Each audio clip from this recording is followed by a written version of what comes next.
వేదాలను అపౌరుషేయాలు అని పేర్కొంటారు, అంటే ఏమిటో తెలియజేస్తారా?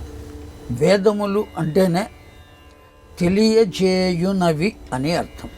నివేదించుట అని మనం అంటాం కదా, నివేదించుట, తెలియజేసేవి. ఎవరు తెలియజేశారు? పరబ్రహ్మమే తెలియజేశారు. పరబ్రహ్మమే తన యొక్క ఉచ్ఛ్వాస నిశ్వాసల ద్వారా ఆ వేదములను తెలియజేశారు.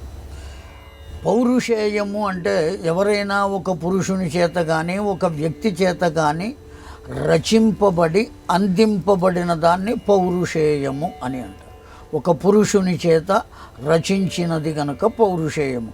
రఘువంశాది గ్రంథాలు ఉన్నాయి, కాళిదాసు రచించాడు, దాన్ని కాళిదాసీయము అని అంటాం. కాళిదాసు చేత రచింపబడింది కనుక. మాఘుడు కనుక రచించినట్లయితే మాఘీయము అని అంటాం. వ్యాస భగవానుడి చేత రచించింది వ్యాసుడి చేత వ్యాస రచితమైనది అంటాం.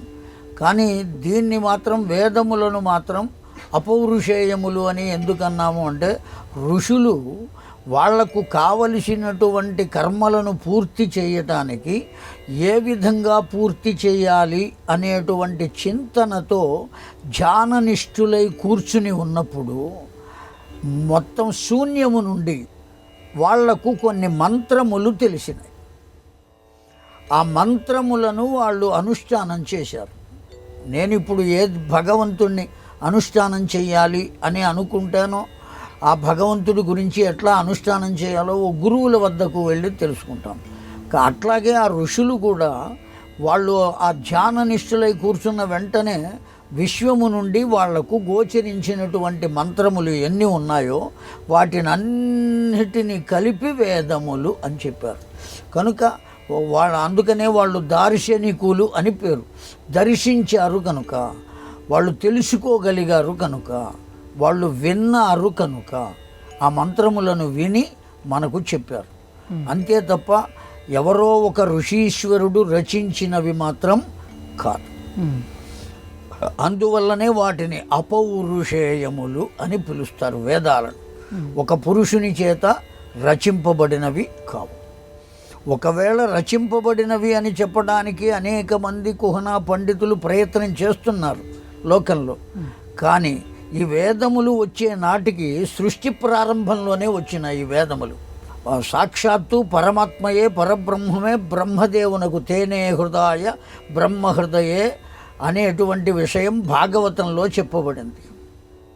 కనుక ఎవరు మొట్టమొదటిసారిగా ఆ బ్రహ్మదేవునకు వేదములను అందించారో వారికి నేను నమస్కరిస్తున్నాను అని సుఖయోగేంద్రుల వారు చెప్పి మరీ భాగవతం చెప్పడం ప్రారంభించాడు.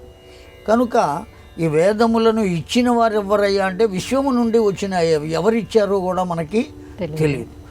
ఇచ్చిన తరువాత మాత్రం వాటిని గ్రంథస్థం చేశారు తరువాతి తరములకు అందడం కోసం. అంత మాత్రం చేత అలా వచ్చినవి అని కాదు. ఒకవేళ అలాగే వచ్చినాయి అని మనం చెప్పడానికి ప్రయత్నం చేసినా సృష్టి జరిగిన నాడు సృష్టికి పూర్వమే వేదములు అందింపబడ్డాయి. అప్పుడు సృష్టి జరగకముందు ఏ పురుషుడు చెప్పాడు? ఏ పురుషుడు చెప్పలేదు. రాయటానికి ఏకంత కాగితాలు దొరికినాయి, ఏ పెన్నులు దొరికినాయి. పోనీ తాటి ఆకుల మీద రాశారు అంటే అప్పటికి తాళ వృక్షాలు కూడా లేవు ప్రారంభంలో. పోనీ ప్రారంభంలో లేవయ్యా తర్వాత వచ్చినాయి అంటానికి వేదములు సృష్టి కన్నా ముందే వచ్చినాయి. అందువల్ల తప్పనిసరిగా ఆ ఋషుల చేత ఇవ్వబడినటువంటి వేదములు, ఆ వేదములు ఏనాడు ఇవ్వబడినాయో ప్రళయం వచ్చినప్పుడు ఆ వేదాలన్నీ మళ్ళీ పరమాత్మ దగ్గరికే చేరతాయి. మరల సృష్టి జరగబోయే ముందు ఆ వేదములే మరల వస్తాయి. అంతే తప్ప ఒకరి చేత రచింపబడినవి కావు. అందువల్లనే అపౌరుషేయములు అన్నారు.